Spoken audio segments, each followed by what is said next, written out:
Hello বন্ধুরা, আজকে হলো রথযাত্রা। এই রথযাত্রা উপলক্ষে সবাইকে অনেক অনেক অনেক শুভেচ্ছা জানাই।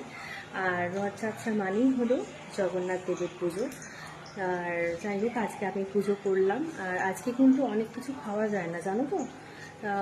সেগুলো হচ্ছে পুঁই শাক, তারপর কলমি শাক, তারপর তেঁতো। কোনো রকম তেঁতো খাওয়া যায় না আজকের দিনে।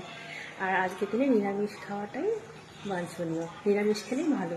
তা আমিও নিরামিষ করবো, ভাবছিলাম কী করি, তা খিচুড়ি করে নিলাম। আর খিচুড়ির সাথে আজকে যেটা মেন জিনিস সেটা হলো যে কোনো রকম ফ্রাই, মানে হলো বেগুনি, তেলে ভাজা যাকে বলে, পাঁপড় ভাজা, আলুর চপ। কেমন লাগে? দারুণ। তা আমি যেটা করছি সেটা হলো দেখাচ্ছি তোমাদের। গরম গরম বেগুনি ভাজছি, দেখতেই পাচ্ছ বেগুনিটা ভাজছি। আর এদিকে একটু পাঁপড় ভেজে নিয়েছি, বেগুনিগুলোও ভাজছি। আর এদিকে আলু ডুবিয়ে রেখেছি, আলুটাও বেসনে ডুবিয়ে ডুবিয়ে ভাজবো। গোল গোল করে টুমো করে কেটে নিয়েছি, বেগুনও কেটে নিয়েছি। তা বেগুনি করছি, তারপর ওদের খেতে দেবো সব প্যাকেট করে। মনে হচ্ছে মোটামুটি হবে আর কি।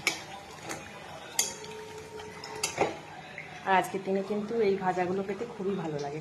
আর তার মধ্যেই দেখো ওয়েদার, এই বৃষ্টি।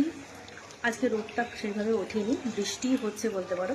আর বৃষ্টির মধ্যে খিচুড়িটা তো খেতে ভালোই লাগে। যাই হোক বন্ধুরা, খিচুড়িটা এবার বাড়বো আর সবাইকে খেতে দেবো। আর তার মধ্যে আলুগুলো ভাজবো, দেখাচ্ছি তোমাদের। আলুগুলো ভাজা বসিয়ে দিয়েছি, বেসন দিয়ে ডুবিয়ে ডুবিয়ে ভাজছি। যাই হোক, হয়ে গেলে আমি সবাইকে খেতে দেবো। এই দেখো বেগুনিগুলো কিন্তু খারাপ হয়নি, ভালোই হয়েছে মনে হচ্ছে। দেখা যাক খেয়ে কী বলে সবাই। হ্যাঁ, আর করে নিয়েছি চাটনি, কারণ খিচুড়ির সাথে চাটনি হলে ব্যাপারটা একটু জমে যায়। চলো এবার খেতে দিচ্ছি। কেমন রান্নাগুলো করেছি দেখা যাক।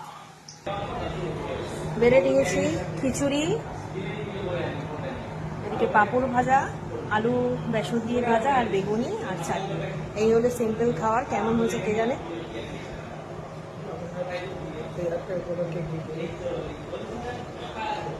বাবাকে আর একে দিয়ে দিয়েছি, ছেলেকে এসে বসছে।